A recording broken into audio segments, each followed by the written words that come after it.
ជារិស័យបាទឃុំក្រពើហាបាទស្រុកតាខ្មៅក្រុងតាខ្មៅបាទធ្លាប់ធ្វើការប្រកួតបាន35ដងឈ្នះ25ចាញ់10មិនធ្លាប់ស្មើ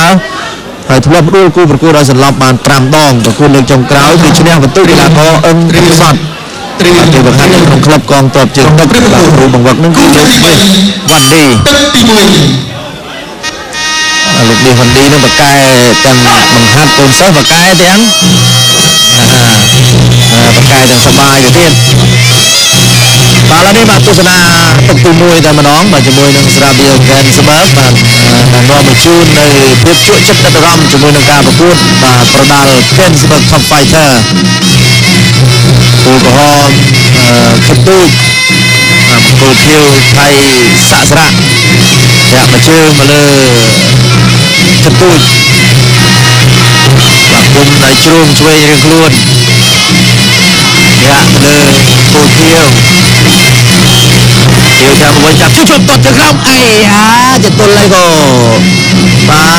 ទឬថាចតុលនេះមិននាំប្រមាណទេប៉ះតែបន្តិចបាទបាក់ព្រឹបមួយជើងទៀតមើលសងមួយជើងមកវិញទទួលល្បីៗហ្នឹងគឺថាជង្គង់ជើងក្រោមរបស់ថៃសាសារៈហ្នឹងគឺថាទុនរហូតណាមួយជើងចុងក្រោយមិននេះដាក់ទឹកនឹងប៉ះបាទរឹងមែនតើត្រោបបាទចង្កោមម្ដងបំរុងអុកជង្គង់ក៏ប៉ុន្តែទៅបានលោកបាទអញ្ញាកណ្ដាលដល់បំបែកព្រាមតែម្ដងលោកបាក់សមឿនវែងចាប់ជើងលើកឡើងបវលវាយស្ដាំបែងជើងរួចចោលយ៉ាសាកម្លាំងគ្នាក្នុងទឹកទី1មើលធ្ងន់ប្រមាណបាទណាធ្ងន់ជាងណាទៅទូចបាទចាប់ដើមគេថាធ្វើឲ្យថៃសាសារៈបាទដួល2លើកច្បាស់គេទាំង2លើកហើយមើលសារៈអាចមានឱកាសក្នុងការធ្វើឲ្យគិតទូចច្បាស់គេវិញដែរឬអត់បាទមិនច្បាស់បាទមិនសំខាន់ទេសំខាន់ដួលឲ្យសន្លប់អីយយសងទៅវិញគេថាសបាផុតអរគុណដល់បងរតកំពុងទស្សនាដែរហើយហើយក៏ស្រឡាញ់ទោះបីជារវល់ភារកិច្ចការងារយ៉ាងណាក្តីក៏បាទឆ្លៀតធ្វើមុខកញ្ចក់ទូរទស្សន៍កំបែកហើយពីការប្រកួតបន្តទៀតហើយក៏អរគុណមកដែរដល់លោកបណ្ឌិតតាំងនឹងស្រុនក៏ជានិច្ចកាលតែងតែថាមិនបានមកចូលរួមដល់ការលើកទឹកផ្ទាល់ក៏អីក៏ដាប់ដៃស្ដាំរៀងខ្លួនបាទចូលស្ដាំម្ដាយរបស់ខិតទូក៏ធ្ងន់គ្រាន់មកដែរក៏ដាប់ដៃមិននេះសបាតថាសបាតអោបរឹបរៀងខ្លួនដាច់ជង្គង់ស្ដាំពុកបាទទួលជើងឆ្វេងបណ្ដាយត្រូវបានលោកម៉ាក់សមឿនដែលជាអាជ្ញាកណ្ដាលគេថាលោកបំបីញែកទៅកណ្ដាលពេលសង្វៀនហើយឲ្យធ្វើការប្រកួតបន្តនៅក្នុងទឹកទី1ដដែលមិនត្រឹមតែស្ទាបទុំបច្ចេកទេសបទពិសោធន៍ទេគឺពេញទៅដោយកម្លាំងបាទចប់ទឹកទី1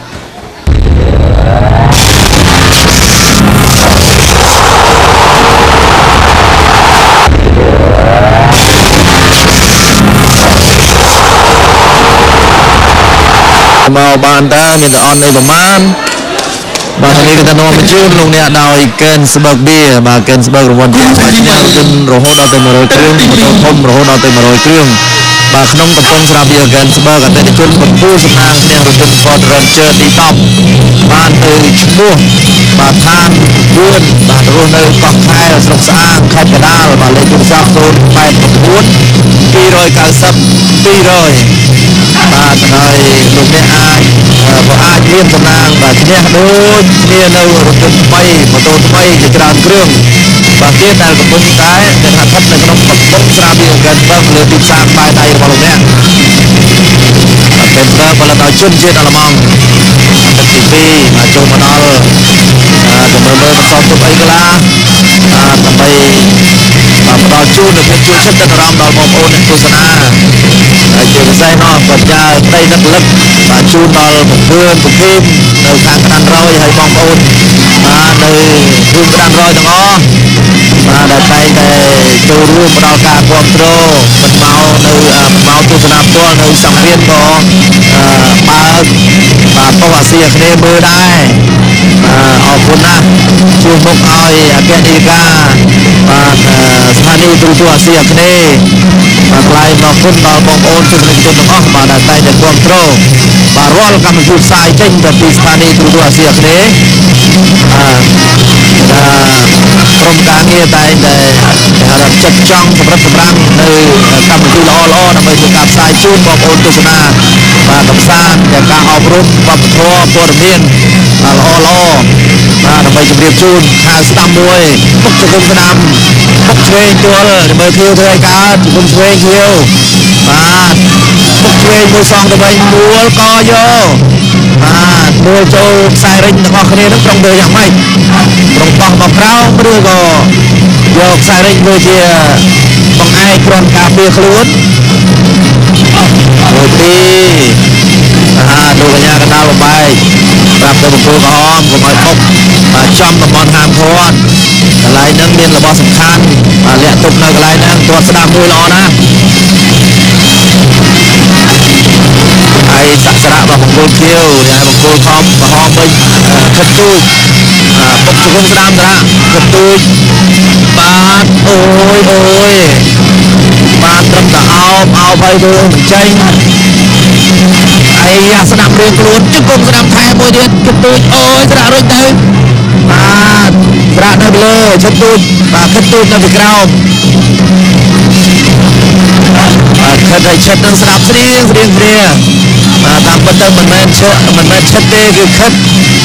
បាទខោដាក់សអ៊ីនឹងតគាត់ឆ្វេងសបាផុតគាត់ស្ដាប់មួយសងទៅវិញស្ដាប់មកវិញដែរមកបុកស្មងជើងដល់ដិតទី2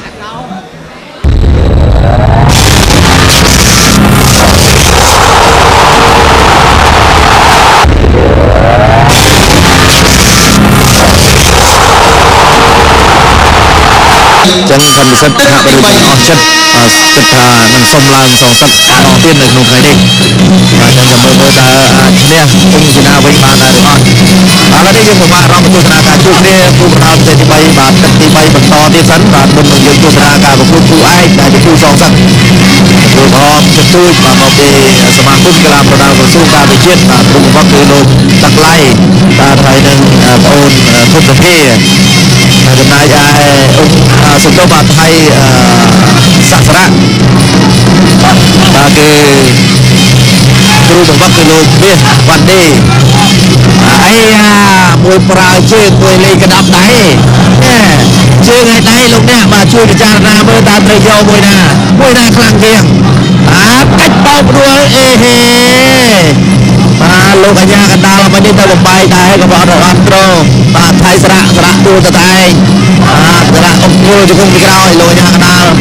បាទម៉ាក់សាបឿនបាទព្យាយាមបំបែកយ៉ាងឲ្យធ្វើការប្រគួតបន្តទៀតខាងស្ដាំមួយអមព្រីយកមុខជង្គង់ឆ្វេងបាល់រួចអាប់ពោះខ្នងពីក្រោយញែកបំបែកហើយយកស្ដាំម្នាក់ម្នាក់ជង្គង់ស្ដាំតែពុកជង្គង់ស្ដាំមួយទល់ពុកស្ដាំពីរជង្គង់សងមកវិញដែរមិនអត់ទេប្រហែលបាទសក្ការៈមិននេះជំរាបបានពីរជង្គង់គាត់ឆ្វេងបានមួយគាត់ក្រោមមួយសងវិញបីស្ដាំទៅលើទៅមុខក្រោមឡើងជង្គង់ស្ដាំពោជើងកាច់យកលោកម៉ាក់សាបឿនបំបាយទៀតហើយអូស្ដាំម្នាក់ម្នាក់ទៀតអាយ៉ាអូយកាច់មកហើយក៏បានឱកាសในការប្រើជង្គង់គាត់ទូដល់មានចាប់ជើងបីស្ដាំហើយដេញតាមបីស្ដាំមួយទៀតដៃឆ្វេងសវ៉ាចាប់ជើងសក្ការៈដៃស្ដាំជាយាមម៉ាត់ទៅលើទីមុខតែម្នាក់ទៀតជង្គង់ស្ដាំមួយសងរួចចាញ់វេតែស្ដាំអូយបាទជាប់គ្នាដូចជាឯងយកលួសមកចងយ៉ាងមករុំដោះអត់រួចបាទ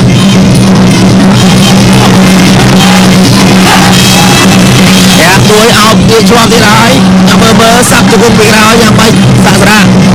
យ៉ាងកណ្ដាលរួចចេញមួយបាយទៀតហើយអង្គការគួរបន្តទាត់ជុំក្រៅមួយសារៈមកជង្គង់ស្រាមមកជង្គង់វិញហើយមកជង្គង់ទៀតសម្លេងគ្រប់ត្រូលទៅលើកីឡាករបង្គោលខៀវសាក់សារៈបាទកងរំបងក្រាន់បានៅពេលដែលបាទសាក់សារៈបដូរជង្គង់ចូលមួយព្រោះជើងបែកទៅក្រោមជង្គង់ពីក្រោយទៀតព្រោះជើងបាទកទូចហាក់ដូចជាអត់មានឱកាសបាទចូលមកចាប់ស្វាអោបយកគាត់ក្រោមមួយទៀតគុំស្នាមបុកឆ្វេងពីក្រោយអើយចាប់ទឹកទី3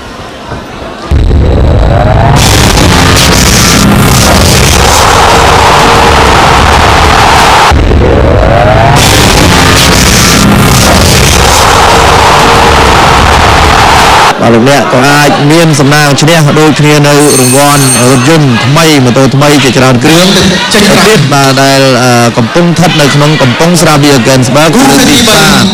ក្បែរដៃរបស់លោកអ្នកបាទ Gensberg ផលិតដោយជនជាតិអាល្លឺម៉ង់បាទលោកស្រីជាទីមេត្រីបាទឥឡូវនេះបាទទឹកទី4សម្រាប់គូប្រដាល់ពិសេសទី3បាទពុកចូលមកដល់ហើយបាទដីទឹកកន្លងផុតទៅឥឡូវនេះទឹកទី4ចូលមកមើលផ្លែអារម្មណ៍កំណាបាទបង្គោលក្រហមខិតទូចបាទបង្គោលខៀវហើយសាក់សារៈដេញតាមហើយនៅពេលនេះយ៉ាងម៉េចខិតទូចហាក់បីដូចជាកម្លាំងស្រុតតិចបាទរត់គេចពីកណ្ដាប់ដៃរបស់ហើយសាក់សារៈអាយ៉ាខាងស្ដាំបានម្ដាយវិញពីម្នាក់ម្ដាយទៅស្ដាំថែមក៏បានត្រូវខិតទូចបាទប្រាស់គេចយ៉ាងសង្ហាបាទជាស្រ័យបាទសម្លេងខ្ញុំបានធ្វើអត្ថាធិប្បាយទៅគេថាស្អកអធិស្រ័យព្រោះថា2ថ្ងៃនេះបាទសុខភាពហាក់ដូចជាមិនសូវអំណោយផលដែរហើយម្សិលមិញនោះបាទប៉ះសិតតែគូខ្លាំងការធ្វើអត្ថាធិប្បាយនេះគឺថាស្រែកពេញបាទរយៈពេល2ម៉ោងកន្លះបាទទាំងជាមួយនឹងលោកមនីបាទជាមួយនឹងលោកគុណជីវ័នគេថាស្រែកពេញតែម្ដងកាលណាតែគូក្បួនវាយល្អមើលវិធីកបាទច្បាស់ជាសកហើយបាទបើវាយមិនសូវល្អមើលវិធីកក៏ងងុយគេដែរអញ្ចឹងសំខាន់ណាស់បាទលើកីឡាករកាលណាតែកីឡាករវាយល្អវិធីកឬអត្ថាធិប្បាយហ្នឹងក៏គ្រាន់បាទបើវាយអត់ល្អវិធីកហ្នឹងក៏ងុយគេតាមនឹងដែរចំពោះស្នាមចាប់បបលកាច់មិនដែរបាទលោកបាក់សមឿនបំបែកញែកចេញស្ដាំរៀងខ្លួនអឺហើយរុញអូនទៅណាបងរុញបោះចោលទៅខាងក្រោមឬយ៉ាងម៉េចកទូចអើយកទូចអាយ៉ាបងមកជើងចូលល្អម៉េះបាទពេញបាទដូចយកទ្រូងទៅធ្វើជារនាំងបាំងការពារឥឡូវនេះស្លាប់ធំហើយលោកអាចារ្យកណ្ដាលមិនបានរាប់ទៀតទេគឺបញ្ឈប់ការប្រកួតត្រឹមនេះហើយសាក់សារៈបង្គោលខៀវឈ្នះកីឡាករខិតទូចដោយខិតទូចបាទសន្លប់នៅក្នុងទឹកទី4